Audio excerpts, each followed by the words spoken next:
dia, boa tarde, boa noite, dependendo aí da hora que você esteja nos ouvindo. Estamos de volta para mais um episódio de Ouvicast.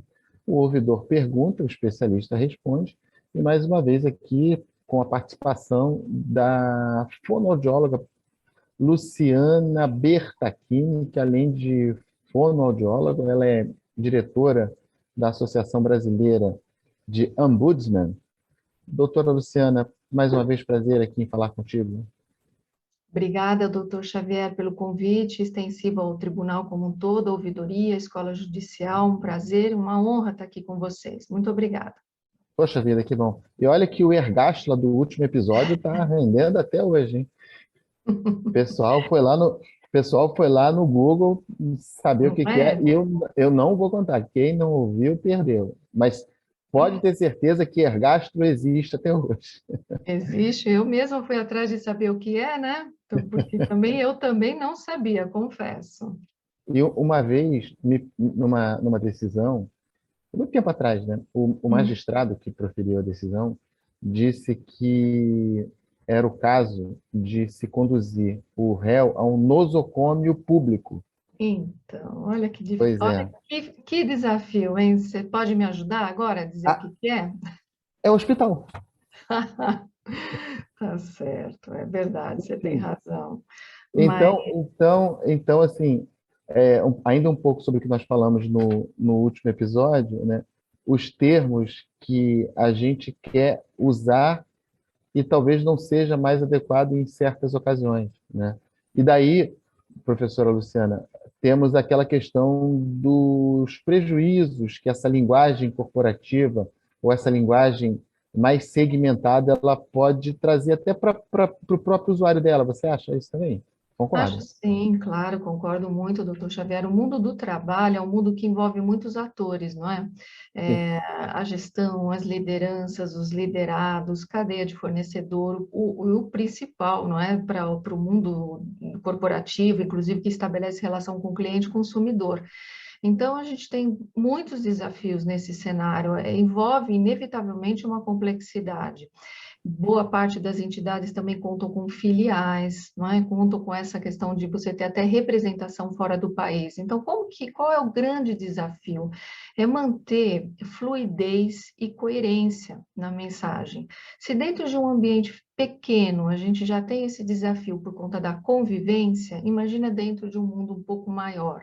Então, exige um cuidado com a comunicação, vou usar um termo que muitas vezes as pessoas podem não é tão confortável, mas nos níveis hierárquicos, quando a gente, por exemplo, é contratado no primeiro momento, para um nível de contratação, ninguém valoriza muito a comunicação como sendo um critério decisório para eu ser contratado. Só dando um exemplo nesse mundo de trabalho, né? Já no nível gerencial, a comunicação passa a ser um pré-requisito. Podem observar que ela é um Uhum. pré-requisito. Quando a gente vai pensando nos níveis hierárquicos acima, a comunicação já é uma capacidade cognitiva das pessoas, porque ela implica na habilidade de ter visão, controle e coordenação do quê? Da mensagem que a instituição quer ter com o público externo, com a reputação ou a imagem institucional, que zelar por essa imagem institucional e dar conta da unidade de negócio, né? Que é atingir os seus objetivos. Para isso, Claro. ele precisa envolver os parceiros, que são os seus colaboradores. Hoje se fala muito na palavra engajamento hoje, talvez até Uhum. com outro enfoque, mas aqui para nós, esse engajamento tem a ver com parceria ligada a uma produtividade e a uma boa relação entre as pessoas no ambiente de trabalho. Então, esse engajamento depende da qualidade das lideranças, daí um segundo e maior desafio das corporações. O primeiro que eu disse aqui, que é manter fluida e coerente a mensagem e a informação propriamente dita que a empresa, a organização, a entidade, a instituição quer passar para fora, extramuros e com seus clientes, e olhar-se por dentro e para dentro, que é com os seus próprios colaboradores. Veja, exige técnica? Sim, mas consciência de que a gente precisa pensar em lideranças bem sensíveis ao que nós estamos falando aqui agora, que envolve responsabilidade, sabe, doutor Xavier? Hoje, o mundo corporativo, para a gente dar conta de acompanhar as mudanças do Uhum. contemporâneo, exige uma nova postura, né?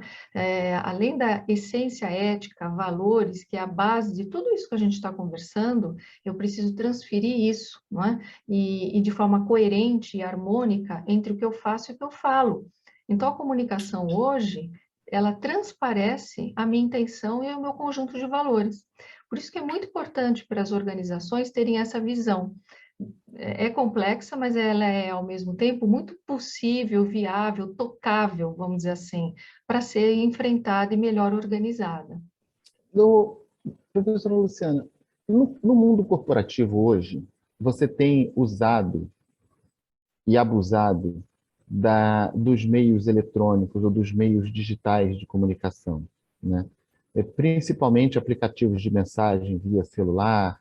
O e-mail hoje praticamente já não é tão usado quanto foi, enfim. Uhum. Mas, de qualquer maneira, ainda se usa bastante o e-mail, aplicativos de mensagem, redes sociais para fazer essa comunicação.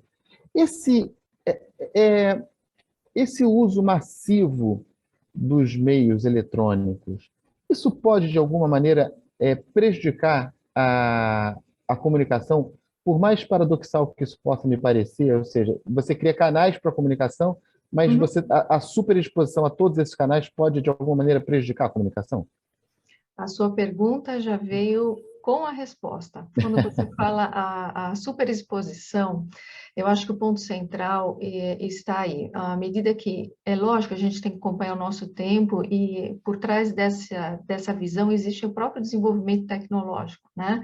E que ele precisa existir, é um caminho sem volta e com a finalidade de só promover resultados positivos para uma sociedade. Mas o que acontece não é informação em si, mas essa abundância de informações, uma hiperexposição, requer, né, iludidamente que nós tenhamos o mesmo ritmo de absorver o tanto de informação que chega até nós. E essa abundância não vai nunca ser absorvida, porque o nosso cérebro é interface homem a homem, e ele vai sempre ter uma atenção dirigida. Então, causa um pouco de incômodo nas pessoas, até um nível de ansiedade, não dá conta de absorver tudo aquilo que chega nelas, ou até uma certa confusão de prioridades, né? O que eu tenho que prestar mais atenção? Então, são processos que hoje, doutor Xavier, a gente até entende como um processo pedagógico de contato com a informação, né? Porque eu tenho que saber definir o meu foco, definir o valor, não no sentido agora ético que eu estou querendo dizer, mas no valor de relevância daquilo que realmente vai me fazer, vai me alimentar na hora certa, né? Essa informação. Então, a gente tem esse desafio de acompanhar com critérios, tá? Porque o nosso cérebro está programado para fazer a interface homem a homem e não homem-máquina. Deixa para a máquina fazer o que a máquina faz e façamos nós, seres humanos, o que a gente sabe fazer, não é? Que são estabelecer boas relações humanas e a partir daí o entendimento maior entre as pessoas. Agora, é interessante porque o excesso também de comunicação por vias ou redes sociais, que seja, ou de mensagens instantâneas, elas concorrem um pouquinho com as fontes legítimas de comunicação, fontes oficiais, quando a gente olha para o mundo corporativo. Antes era chamada Rádio Peão, você lembra? Né? Lembro. Então, Como? a Rádio Peão era concorrente aí das fontes oficiais, né? Das orientações das lideranças, dos comunicados mais formais, e ela veio sendo também ou substituída ou ampliada por essas mensagens automáticas, rápidas, que antecipam algumas comunicações. Isso tira a força daquele que vai transmitir a mensagem original, oficial. Parece sutil isso, mas essa concorrência desgasta um pouco e confunde as pessoas, porque elas se tornam um pouco mais céticas em relação às informações que chegam até elas. Estou pensando agora no mundo do trabalho mesmo, dentro de uma Sim. corporação, né? Se aquilo existe ou não existe. Então, de um lado, a gente tem um desafio grande de dar conta da coerência, da clareza e da verdade, e de outro lado as pessoas se sentem um pouquinho angustiadas, né, por não absorver tudo, por serem um pouco mais céticas e serem também um pouco mais exigentes. Hoje, o nível de exigência, por exemplo, de um cliente, tá? Um consumidor e até um cidadão, muitas vezes, está maior em relação à comunicação do que era como era antes.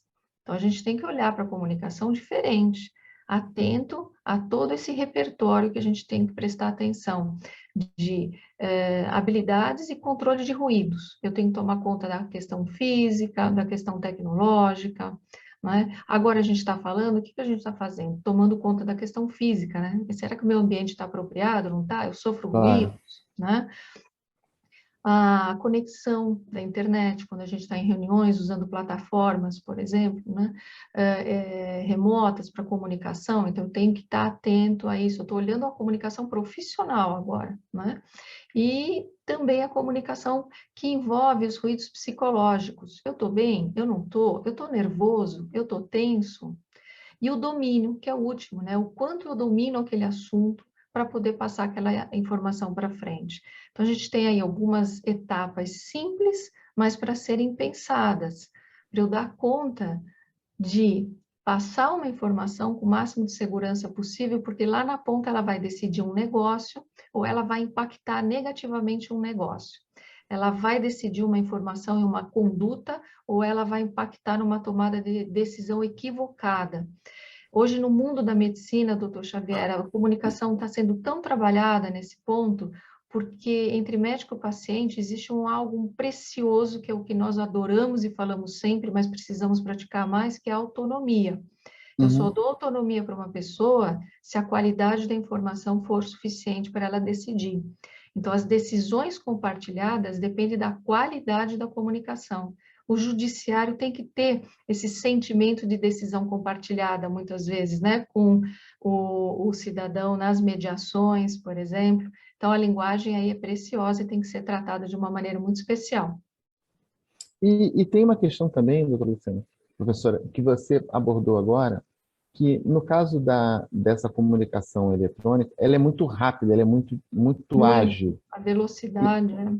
Não é? Então, às vezes, quem faz um pedido quer receber a resposta imediatamente, e aquele que é consultado ou que é demandado tem que se expressar de uma maneira assertiva, no menor espaço de tempo, sabendo que qualquer informação que ele passe que possa evitar ou agravar uma situação, daria para ele mesmo que está respondendo aquela mensagem, uma responsabilidade que talvez ele não tivesse se a resposta fosse mais bem elaborada, ou se ele tivesse mais tempo, ou se a demanda não fosse tão urgente como praticamente todas hoje são, né? É verdade, nós falamos isso. É Aumenta o nível de estresse da pessoa também, né? Aumenta o nível de estresse, porque a sensação que ela vai ter é de não ter sido compreendida. E isso acontece muito na comunicação. O que eu falo não é garantia do que o outro está escutando, né? É, claro. Nesse meio de caminho aí acontecem muitas coisas, o emprego de um vocabulário inadequado, eu não calibrei o meu vocabulário com o meu interlocutor, isso que se espera muito do judiciário, que a gente chama de calibrar vocabulário, né? Uhum. Isso faz com que o outro interprete equivocadamente, gere-se mal entendidos e dali para passar por né, uma situação de constrangimento, de conflito, de assédios, é um pulinho. Então, a gente tem que tomar muito cuidado com a escolha das palavras e validar se o outro compreendeu exatamente aquilo que eu quis dizer. Quando a gente pensa numa linguagem de texto rápida, automática, praticamente descartável em algumas situações, existem dois momentos. Um é que é aquele que a pessoa fica realmente em maus lençóis quando não é bem compreendida e depois atribui ao próprio sistema de comunicação. Não, não foi isso que eu quis dizer, né? Às vezes uma vírgula no lugar errado, uma sinalização, um emoji, tudo isso são cuidados. Se a gente não quer correr esse risco, né? É melhor escolher outro canal, né, para a gente se comunicar, fazer uma ligação, enfim, ou saber que é um risco natural que as pessoas não vão interpretar de uma maneira que você quer dizer. Então, valida, porque isso gera muito, muito mal entendido, doutor Xavier. A ponto, não estou dizendo que são todos os casos, que os prints de tela também faz parte de um conjunto probatório de algumas situações que mostram a qualidade daquela conversa. Se não era aquilo que a pessoa quis dizer, então não use esse meio, porque ele vai dar uma margem de interpretação muito larga e até subjetiva que a gente perde o controle. Verdade. Bom, professora Luciana, infelizmente a gente encerra por aqui esse nosso episódio de hoje. A comunicação está muito boa, está fluindo muito bem, mas a gente precisa realmente encerrar por causa do nosso tempo. E eu já queria deixar aqui o convite para você retornar para continuar falando sobre esse tema tão palpitante que é a comunicação. Muito obrigada. Vamos continuar então nesse fluxo, né, da fluidez e que a gente tenha aí soltado algumas sementes e provocações. Muito obrigada pela oportunidade, doutor Xavier. Muito obrigado também, professora Luciana. Então, encerramos aqui mais um episódio dos nossos Ovicasts, falando sobre comunicação. Nossa convidada, a professora fonoaudióloga Luciana Bertacchini, que volta num próximo episódio para continuar falando desse tema. Senhores, quem quiser nos ouvir, nos acesse pelas diversas plataformas de streaming, Spotify, Google Cast, Apple Cast, também no YouTube da Escola Judicial e na plataforma Anchor. Terminamos por aqui, voltamos em breve. Um grande abraço a todos.